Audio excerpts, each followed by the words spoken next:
पिछले दिनों देश के कुछ हिस्सों में बाढ़ का प्रकोप रहा, भूस्खलन का प्रकोप रहा, अनेक परिवार प्रभावित हुए। उनके दुख दर्द को हम भली भांति अनुभव करते हैं।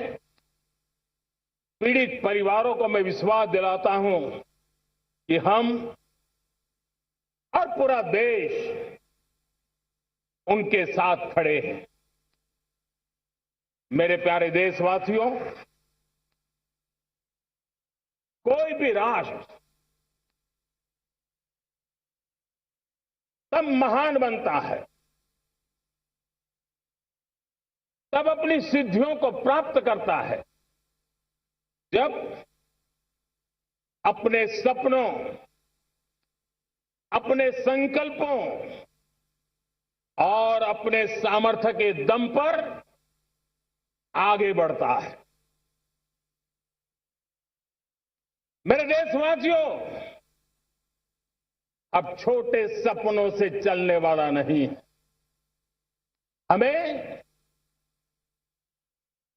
बड़े सपने, क्योंकि बड़े सपने हमारी सोच को भी विस्तार देते हैं, हमारी सोच की क्षितिज को विस्तृत करते हैं। हमारे संकल्प दृढ़ होने चाहिए। जब संकल्प दृढ़ होता है तो कठिनाइयों से, आपदाओं के बीच से रास्ते निकालने का सामर्थ्य अपने आप उभर करके आता है। और मेरे प्यारे देशवासियों, हमारे संकल्प भी ऊंचे होने चाहिए, क्योंकि जब सपने ऊंचे होते हैं, संकल्प ऊंचे होते हैं, तो हमारे सामर्थ्य की ऊंचाई भी बढ़ती है, हमारे प्रयासों की ऊंचाई भी बढ़ती है, और तब जाकर के हम सपनों को साकार कर सकते हैं। मेरे प्यारे देशवासियों, आज भारत ने भी एक बहुत बड़ा सपना देखा, दृढ़ संकल्प के साथ देखा है। नई ऊंचाइयों को छूने के लिए देखा है, और वो सपना है जब आजादी के 100 साल होंगे, 2047 में हम विकसित भारत बना के रहेंगे। 140 करोड़ देशवासियों के पुरुषार्थ से इस लक्ष्य को हमें हासिल करना है। और जब दुनिया की सबसे बड़ी आबादी वाला देश विकसित होने का संकल्प लेता है, तो ये दुनिया की नजरों में भी हमारे साहस का परिचायक बन जाता है। दुनिया हमारी तरफ देखने का नजरिया बदलने के लिए मजबूर हो जाती है। प्यारे देशवासियों, और मैं ऐसे ही नहीं कह रहा हूं, पिछले 12 वर्ष में देश के कोटि कोटि नागरिकों ने, दलित हो, पीड़ित हो, वंचित हो, आदिवासी हो, गांव में रहने वाला हो, शहर में रहने वाला हो, गरीब हो, मध्यम वर्ग का हो, युवा हो, बुजुर्ग हो, नारी हो, पुरुष हो, उत्तर हो, दक्षिण हो, पूर्व हो, पश्चिम हो, हर किसी ने पिछले 12 साल में एक संकल्प के साथ, समर्पण के साथ देश को नई ऊंचाइयों पर ले जाने में हर प्रकार से प्रयास किया है। मैं उनके इस प्रयासों का आदरपूर्वक स्वीकार करता, और उसी का परिणाम है कि इतने कम समय में 25 करोड़ देशवासी गरीबी को परास्त करके गरीबी से बाहर निकले हैं। इन्हीं देशवासियों का प्रयास का परिणाम है कि हम कभी फ्रेजाइल 5 में गिरे जाते थे। 12 साल के भीतर भीतर हम एक मेजर इकोनॉमी में फास्टेस्ट ग्रोइंग इकोनॉमी बन गए हैं। साथियों, देश आजाद हुआ, बहुत सारे सपने लेकर के आजाद हुआ, लेकिन हम गति नहीं पकड़ पाए, रफ्तार नहीं पकड़ पाए। होती है, चलती है, अरे हो जाएगा, देखा जाएगा, उसी में खोए रहे। 2014 तक आते आते तो पूरे विश्व ने हमें फ्रेजाइल 5 के उस में डंप कर दिया था। ऐसे समय पिछले 12 साल में भारत ने एक नई रफ्तार पकड़ी। तेज गति से हम आगे बढ़ रहे हैं और देशवासियों का संकल्प है कि अब 140 करोड़ देशवासियों के संकल्प को, सामर्थ्य को रोकना नामुमकिन है।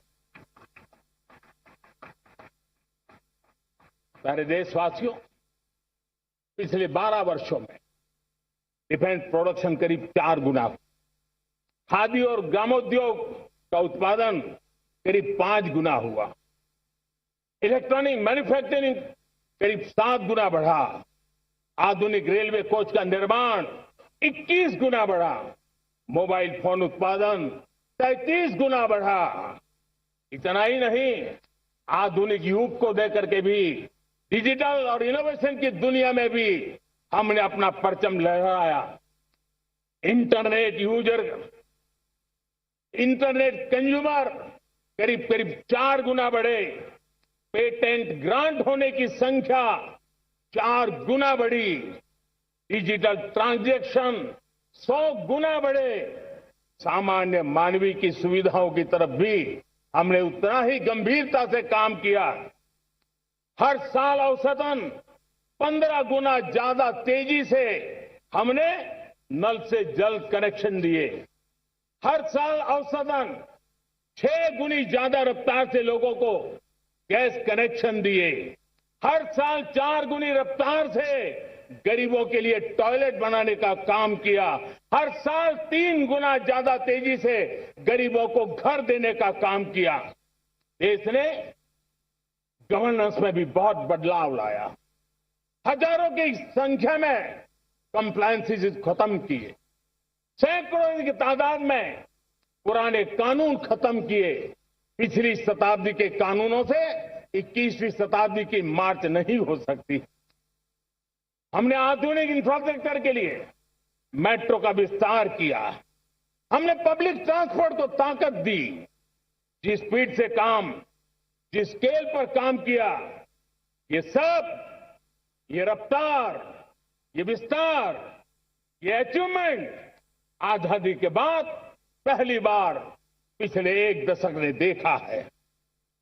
और जब इतनी सारी सिद्धियां हमारे सामने हो, इतनी तेज गति दिखाई देती हो, देशवासियों का सामर्थ्य पल पल प्रकट होता है, तब तो 2047 में विकसित भारत बनने का संकल्प कभी भी अधूरा नहीं रह सकता है। ये सारे आंकड़े इस बात की गवाही देते हैं कि हम आगे बढ़ने वाले हैं। मेरे प्यारे देशवासियों, लेकिन उसके लिए आत्मविश्वास की जरूरत होती है, आत्मगौरव की जरूरत होती है और साथ साथ आत्मनिर्भर भारत होना भी बहुत जरूरी होता है। और इसलिए बीते वर्षों में हमारा कन्विक्शन रहा है कि भारत को हमें अब दूसरे देशों पर निर्भर रह करके नहीं जीना चाहिए। हमें आत्मनिर्भर बनना चाहिए। दुनिया में बहुत कुछ मिलता है, सस्ता मिलता है, जल्दी मिल सकता है, लेकिन उससे हमारा सामर्थ्य तैयार नहीं होता, न हमारे सामर्थ्य की कसौटी होती है। और इसलिए हमें भी अपनी क्षमताओं को बढ़ाना है। अपने हितों की सुरक्षा हमें खुद को करनी है। और इसलिए आत्मनिर्भर भारत का संकल्प बहुत दृढ़ता के साथ हम लेकर के आगे बढ़ रहे हैं। मेक इन इंडिया, स्वदेशी, वोकल फॉर लोकल, इन सारे क्षेत्रों में आज हर भारतीय का मन जुड़ रहा है। मेरे प्यारे देशवासियों, मैं आपको एक उदाहरण देता हूं सेमीकंडक्टर का। देश आजाद होने के बाद विश्व में तो सेमीकंडक्टर की चर्चा हो चुकी थी, हमारे यहां भी बातें होती थी, लेकिन सेमीकंडक्टर का कोई बड़ा प्लान हम आगे नहीं बढ़ा पाए। और आज स्थिति क्या है? आज की डिजिटल दुनिया में, आज की टेक्नोलॉजी में चिप का महात्म्य हम समझते हैं।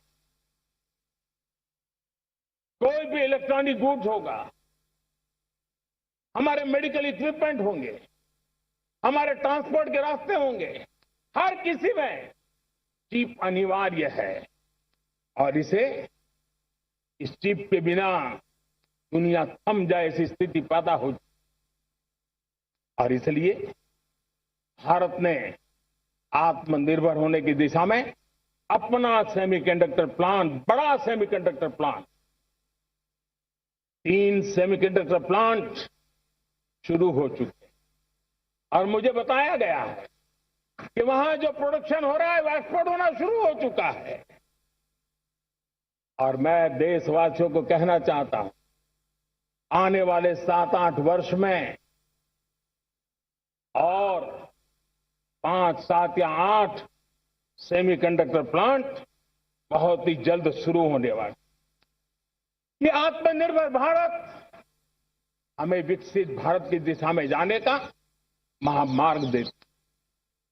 मेरे प्यारे देशवासियों, वैसी ये चर्चा क्रिटिकल मिनरल की हो रही है। पूरी टेक्नोलॉजी क्रिटिकल मिनरल पर निर्भर है। भारत इसमें भी अपने आप को सुरक्षित करने में जुटा हुआ है। क्रिटिकल मिनरल का लक्ष्य साझा किया जाए। नेशनल क्रिटिकल मिनरल ये हमने लॉन्च किया। बजट में क्रिटिकल मिनरल कॉरिडोर की हमने घोषणा की है। कई देशों के साथ एग्रीमेंट हो रहे हैं। विश्व के कई देश अब इस क्रिटिकल मिनरल के विषय में भारत के पर भरोसा करने लगे हैं।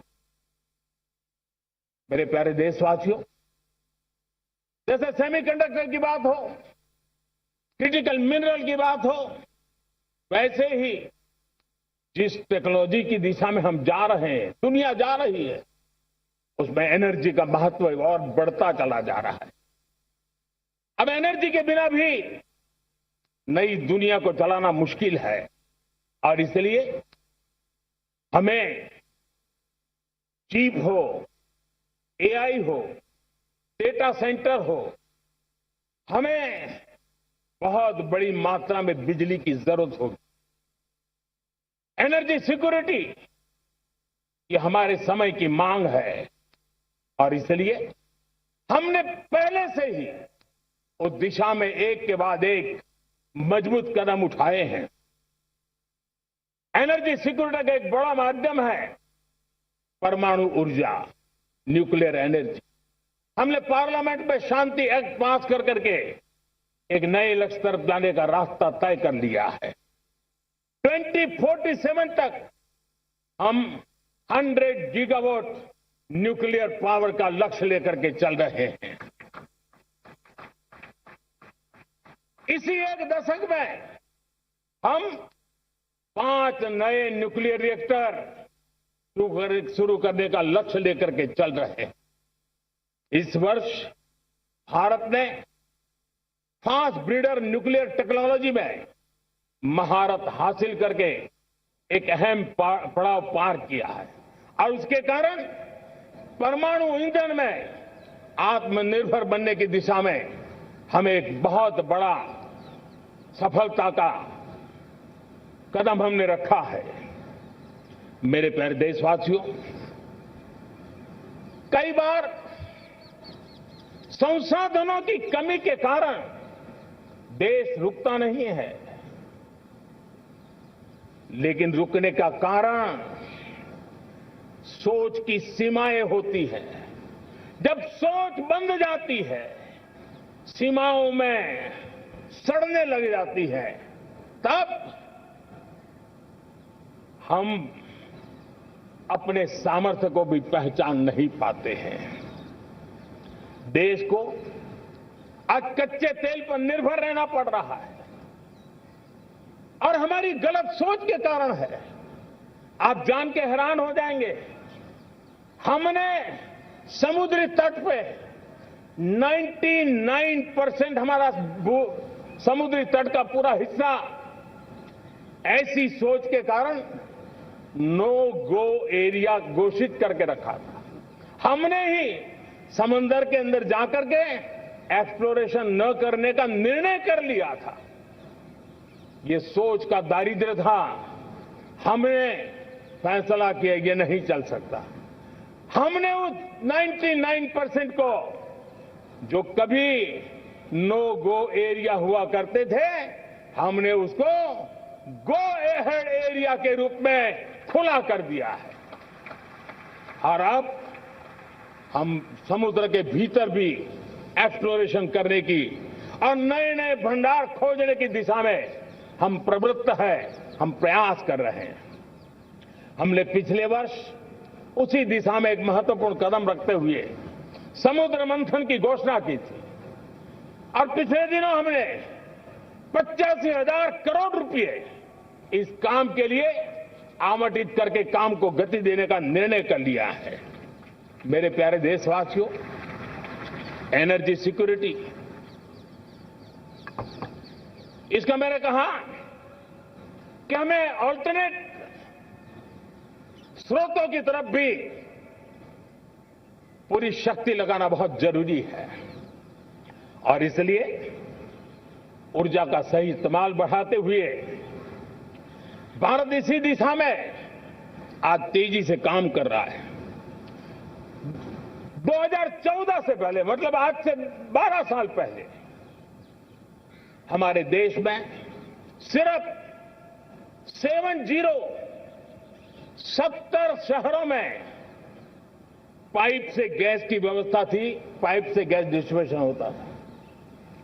12 साल में इन 70 शहरों को हमने 700 शहरों तक पहुंचा दिया है। ये होती है रफ्तार, ये होता है विस्तार। 2014 के पहले मुश्किल से 20-22 लाख घरों में पाइप से गैस पहुंचता था। आज 2.25 करोड़ घरों में पाइप से गैस पहुंचाने का काम हो रहा है।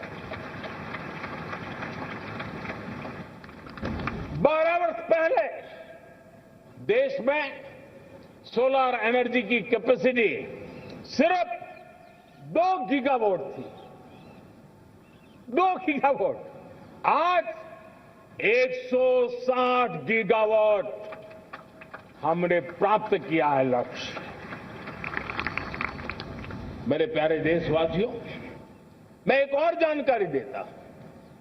हमने इसका लाभ देश के मध्यम वर्ग को, सामान्य परिवार को मिले, इस तरफ भी उतना ही ध्यान केंद्रित किया। हमने पीएम सूर्यघर मुफ्त बिजली योजना चालू की और आज मुझे संतोष है कि इतने कम समय में 50 लाख घरों का सोलर एनर्जी का काम हम आंकड़ा पार कर चुके हैं। तेजी से चल रहा है और उसके कारण हजारों घरों का बिजली बिल 0 हो गया है। हजारों घर अपनी बिजली का उपयोग करने से अतिरिक्त बिजली आज बेच करके कमाई कर रहे हैं। हर परिवार को हम इस काम के लिए 80,000 रुपया सरकार की तरफ से एक एक परिवार को मदद दी जा रही है, तब जाकर के हम इस काम को पूरा कर रहे हैं। मेरे प्यारे देशवासियों, आपको जानकर के हैरानी होगी, ये जो हमारी रेलवे है उसका इलेक्ट्रिफिकेशन का काम हमारे देश में 1925 में शुरू हुआ था। 1925 में इलेक्ट्रिफिकेशन का काम शुरू हुआ, लेकिन 90 साल में 1925 से लेकर के 90 साल में सिर्फ 30% रेल का इलेक्ट्रिफिकेशन हुआ था। यानी 90 साल में 30%। हमारी रफ्तार देखिए, लक्ष्य को पाने के लिए हमारी दौड़ देख लीजिए। हमने इन एक दशक के अंदर 100% काम पूरा कर दिया। 90 साल में 30%, 10 साल में 70%, ये होता है काम। और इसके कारण डीजल जो हमें बाहर से लाना पड़ता है उसकी बचत हुई, बिजली से हमारी ट्रेनें चली, पर्यावरण को फायदा होने लगा। मेरे प्यारे देशवासियों, हम यहां से नहीं रुके हैं, हम दुनिया के अंदर पीछे रहना नहीं चाहते। पिछले दिनों आपने खबर सुनी होगी, भारत ने ईंधन का नया क्षेत्र को भी छू लिया है। देश ने पहली हाइड्रोजन से चलने वाली ट्रेन शुरू कर दी है और मुझे खुशी है, ये सबसे लंबी ट्रेन है और सबसे ताकतवर ट्रेन है और दुनिया में हाइड्रोजन ट्रेन के क्षेत्र में भी भारत ने अपना झंडा गाड़ दिया है। प्यारे देशवासियों, पिछले 10-12 साल हम लगातार 2047 के लक्ष्य को पाने के लिए दौड़ रहे हैं, एक के बाद एक सोपान सिद्ध कर रहे हैं। हमने सोचा भी नहीं था कि हमें इसमें भी कुछ मुसीबतों का झेलना पड़ेगा। पिछले 10-12 वर्ष में कितने संकटों का सामना करना पड़ा। कोरोना जैसी वैश्विक महामारी ने पूरी दुनिया को चिंता में डाल दिया था, सारी व्यवस्थाएं चरमरा गई थी। कोरोना से बाहर निकले, युद्ध की विभीषा की खबरें आने लगी, कहीं यूक्रेन तो कहीं पश्चिम एशिया, हर जगह पे तनाव का माहौल। और पता नहीं भविष्यवेत्ताओं ने तो न जाने क्या क्या घोषणाएं कर दी थी। देश को डराना, देश को चिंतित रखना, इसी में कुछ लोगों को आनंद आता है। वैक्सीन नहीं मिलेगी, कोविड में लोग बचेंगे नहीं, कुछ भी नहीं होने वाला। वेस्ट एशिया का क्राइसिस आया, पेट्रोल पंप पे पेट्रोल नहीं मिलेगा, गैस नहीं मिलेगा, डीजल नहीं मिलेगा, फर्टिलाइजर नहीं मिलेगा। सारी दुनिया भर की अफवाहें फैला करके भारत के लोगों को भयभीत करने का, डराने का, चिंता के अंदर डुबो देने का कुछ लोगों को आनंद आ रहा था।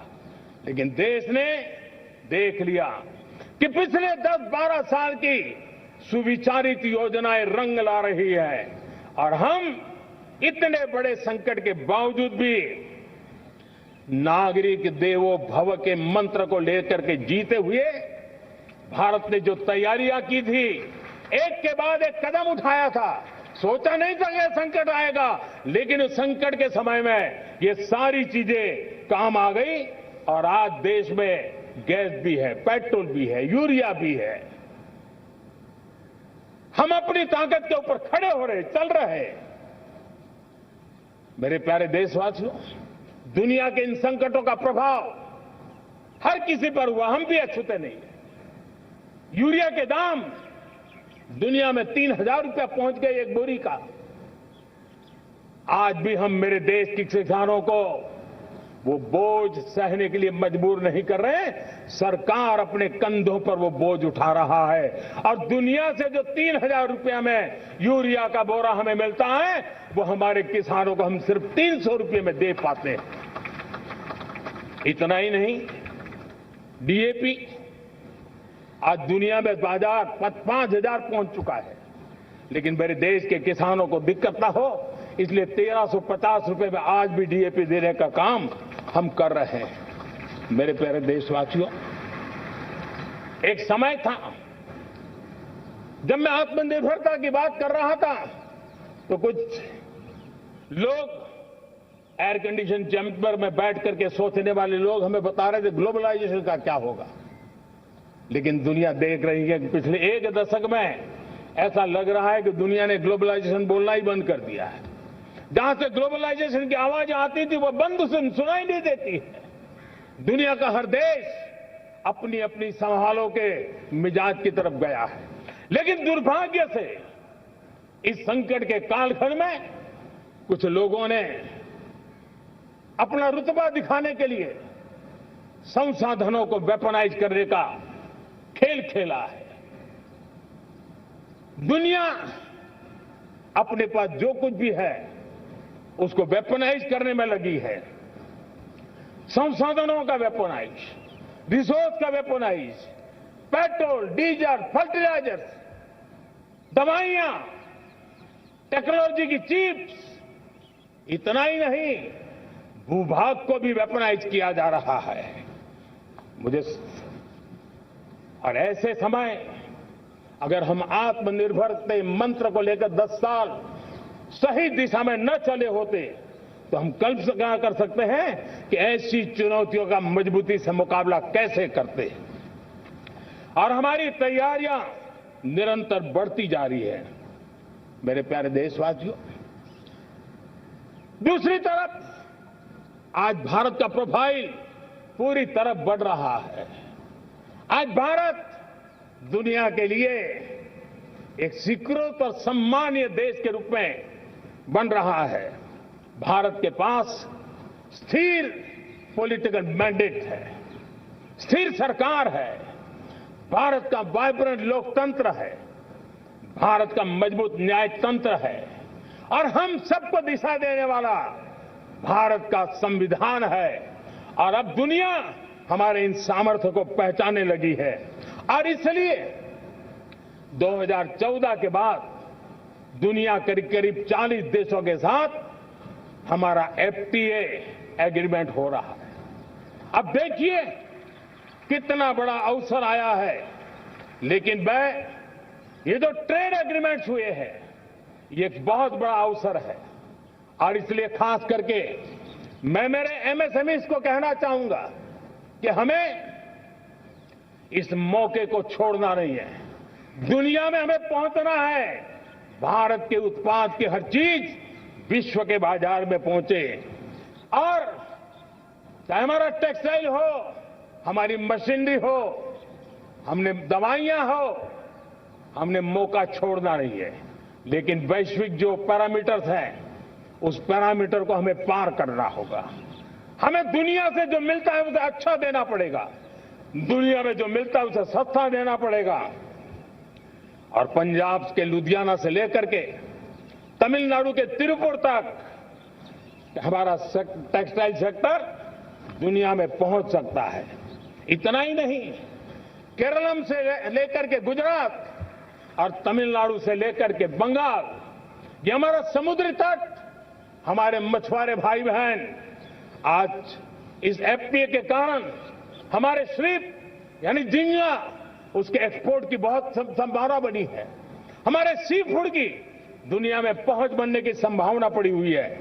और इसलिए मैं चाहूंगा कि हम इस परिस्थिति का फायदा उठाते हुए, हम आगे चलते हुए हम इन कामों को पार करने के लिए प्रयास करें। मेरे प्यारे देशवासियों, मैंने जो भूमिका आपके सामने रखी है उसके पीछे 2047 का लक्ष्य इन मजबूत नींव पर खड़ा है। 2047 विकसित भारत का लक्ष्य हमने पिछले 10-12 साल में देशवासियों ने जो सामर्थ्य दिखाया है, उस सामर्थ्य का हिस्सा है। और इसलिए मेरे प्यारे भाइयों बहनों, सदी का 1/4 हिस्सा बीत चुका है और अगला 1/4 हमारे लिए अत्यंत महत्वपूर्ण है। अब हम रुक नहीं सकते हैं, हमारी गति नहीं रुक सकती है, हमारी दिशा तय हो चुकी है, हमें प्राप्त करके रहना है। और इसके लिए हमें अपना वर्क कल्चर बदलना होगा, हमारे वर्क कल्चर को बदलते हुए हमें हमारी सोच को भी बदलना होगा, हमें हमारे काम की गति को भी बदलना होगा। जो काम पिछले 5-7 दशक में नहीं हुए हैं, वो काम हमें आने वाले 5-7 साल में करने हैं। और मेरा भरोसा है मेरे देश की युवा शक्ति पर, मेरे देश के नौजवानों पर, मेरे देश की माताओं को बहनों पर, मेरे देश के किसानों पर, मेरे देश के मजदूरों पर कि हम इस सपने को साकार कर सकते हैं। और इसलिए हमें रिफॉर्म की गति को भी आगे बढ़ाना है। और जब मैं रिफॉर्म की बात कर रहा हूं, रिफॉर्म नहीं हमारे लिए कोई कंपल्सन है, नहीं रिफॉर्म ये हमारे के लिए कोई बजबड़ है, हमारे लिए रिफॉर्म ये कन्विक्शन है। आउट ऑफ कन्विक्शन हम रिफॉर्म एक्सप्रेस पर चल पड़े हैं और हम आने वाले दिनों में भी नेक्स्ट लेवल रिफॉर्म की ओर बढ़ने वाले हैं। और इसलिए सरकार, समाज, उद्योग, उत्पादक, किसान, हर किसी ने अपनी ट्रेडिशनल व्यवस्थाओं में रिफॉर्म करना पड़ेगा, सोच में रिफॉर्म करना होगा, अपने लक्ष्यों को रिफॉर्म करना होगा। और इसलिए मेरे प्यारे देशवासियों, हमें एक निश्चित दिशा में को लेकर के चलना होगा। मैं आज उस युग को भी याद करना चाहूंगा जब देश भारत का सामर्थ्य सप्त सिंधु के रूप में हम जानते थे, हम समझते थे, हम सुनते थे। अब विकसित भारत बनाने के लिए हमें नई धारा चाहिए। आज लाल किले की प्राचीर से मैं देश के सामने शक्ति की सप्त धारा का आवाहन करता हूं। आने वाले 5-7 साल में जो पिछले 5-7 दशक में नहीं हुआ, वो सप्त धारा के सामर्थ्य से, शक्ति से हम देश को नई ऊंचाई, नई गति देंगे और नए लक्ष्यों को पार करने वाला सामर्थ्य देंगे। और इसके साथ साथ देश की युवा शक्ति का सामर्थ्य का भरपूर राष्ट्र निर्माण में उपयोग होगा, उनकी शक्ति जोड़ी जाएगी। आने वाले दिनों में जब मैं सप्तधारा की बात करता हूं, सप्तधारा की पहली शक्ति है मैन्युफैक्चरिंग पावर। मेरे प्यारे देशवासियों, हमें मैन्युफैक्चरिंग सेक्टर को बहुत आगे बढ़ाना होगा और प्रोडक्शन बढ़ाने के साथ साथ हमें छोटे छोटे पुर्जे भी बनाने हैं और बड़े बड़े प्रोडक्ट भी बनाने हैं। पूरा वैल्यू चेन हमारा होना चाहिए और उसे लेकर के चलना। हमें कंपोनेंट भी चाहिए और हमें कंप्लीट मैन्युफैक्चरिंग भी चाहिए, कंप्लीट प्रोडक्ट भी चाहिए। डिजाइन से लेकर मैन्युफैक्चरिंग तक भारत को ग्लोबल सप्लाई चेन का भरोसामंद केंद्र बनना होगा। इसके लिए मैं 3 चीजों पर विशेष जोर देना चाहता हूं। मैन्युफैक्चरिंग के क्षेत्र में जो मेरे भाई बहन हैं, ये समय का ये अवसर है, इस अवसर को जाने मत दें। और इसके लिए हमें कॉस्ट, क्वालिटी और स्केल, इसके विषय में वैश्विक मानदंडों से खरा उतरना पड़ेगा। हमारी फैक्ट्रीज कॉम्पिटिटिव हो, हमारे प्रोडक्ट्स यूजर फ्रेंडली हो, हमारा पैकेजिंग दुनिया के लोगों को लुभावने वाला हो, आकर्षित करने वाला हो, हमारा जीरो डिफेक्ट प्रिसीजन मैन्युफैक्चरिंग ये हमारी पहचान बनना चाहिए।